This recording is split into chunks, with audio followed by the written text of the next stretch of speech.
Hi, നമസ്കാരം. ഞാൻ ഇന്നൊരു സിമ്പിൾ കണക്ക് നിങ്ങളുടെ മുമ്പിൽ അവതരിപ്പിക്കുകയാണ്. നിങ്ങൾക്ക് ഇഷ്ടപ്പെടുകയാണെങ്കിൽ അഭിപ്രായം പറയുക. സാധാരണ വീഡിയോകളിലൊക്കെ ഓരോരുത്തർ വന്ന് ഫ്രീയിൽ ഓസിന് കണ്ടിട്ട് പോവുകയാണ്. അവർ കരുതുന്നത് ഇവര് യൂട്യൂബിൽ നിന്ന് കാശൊക്കെ കിട്ടുന്നില്ലേ, അപ്പം പിന്നെ ഞങ്ങൾ എന്തിന് പ്രസൻസ് അറിയിക്കണം എന്നൊക്കെയുള്ള ഒരു ഭാവം. ഇങ്ങനെ ആയിക്കോട്ടെ, അതൊക്കെ അവരവരുടെ യോഗ്യത അർഹതയും പോലൊക്കെ ചെയ്യും. പക്ഷെ ഈ ഒരു കണക്ക് നമ്മളെ ജീവിക്കണമെന്ന് ആഗ്രഹിക്കുന്നവരെ ഉത്തേജിപ്പിക്കുന്ന ഒരു കണക്കാണ്. ഇപ്പോൾ എനിക്ക്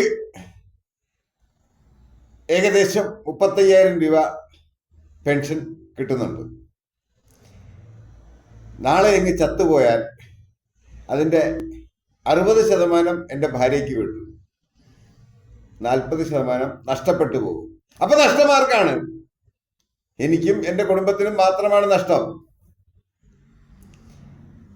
അതേസമയം ഞാൻ ഇനി ഒരു 10 വർഷം ജീവിച്ചിരിക്കുകയാണെങ്കിൽ, അതായത് ഇപ്പം 59 വയസ്സ്, 58 കൂട്ടിയാൽ മതി, ഒരു 2 കൊല്ലമായിട്ട് 60 എന്നായിരുന്നു പറയുന്നത്. പല കാരണങ്ങളുമുണ്ട്.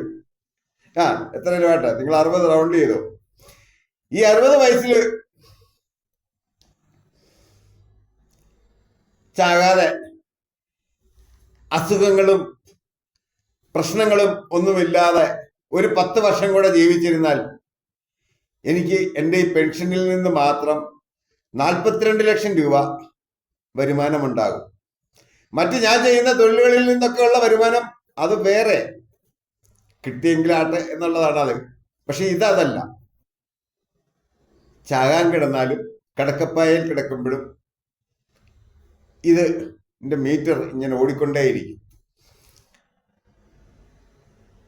അപ്പം ഞാൻ ജീവിച്ചിരിക്കേണ്ടത് എൻ്റെയും എൻ്റെ കുടുംബത്തിൻ്റെയും ആവശ്യമാണെന്നുള്ള ബോധ്യം എനിക്ക് ഉണ്ടാകണം. ഞാൻ ഇനി 20 വർഷം ജീവിച്ചിരിക്കുകയാണെങ്കിൽ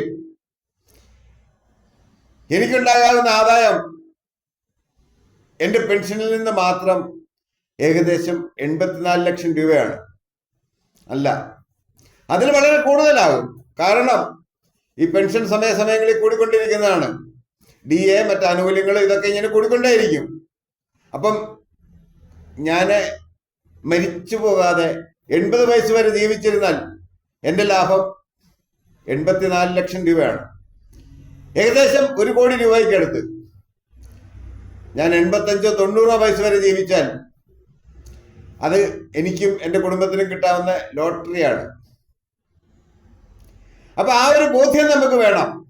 നമ്മൾ ജീവിക്കുന്നത് നമുക്ക് വേണ്ടിയാണെന്നുള്ള ധാരണ, നമ്മുടെ കുടുംബത്തിന് വേണ്ടിയാണെന്നുള്ള ധാരണ നമുക്കുണ്ടായാൽ നമ്മളുടെ ആഹാര കാര്യങ്ങള്, എക്സസൈസ്, ഹെൽത്ത് കെയർ, ഇത്തരം കാര്യങ്ങളിൽ ഗ്രാഹ്യമുണ്ടായാൽ ഒരുപക്ഷെ നിങ്ങൾക്കും 85-90 വയസ്സ് വരെയൊക്കെ ജീവിച്ചിരിക്കാൻ കഴിയണം. ചില സുഹൃത്തുക്കളൊക്കെ പറഞ്ഞു ഞാൻ കേട്ടിട്ടുണ്ട്. അവര് ഈ വെപ്രാളം പിടിച്ച് ഓടിക്കൊണ്ടിരിക്കുന്നതിനിടയ്ക്ക് ആരോഗ്യമൊന്നും സംരക്ഷിക്കാൻ നേരമില്ലെന്ന്. അതൊക്കെ ചുമ്മാ വിടുവാ പറയുന്നതാണ്. എല്ലാവർക്കും സമയമുണ്ട്, മനസ്സുണ്ടായാൽ മതി. അപ്പൊ ശരി, നിങ്ങളെല്ലാം നിങ്ങളുടെ ആരോഗ്യം സംരക്ഷിക്കുക.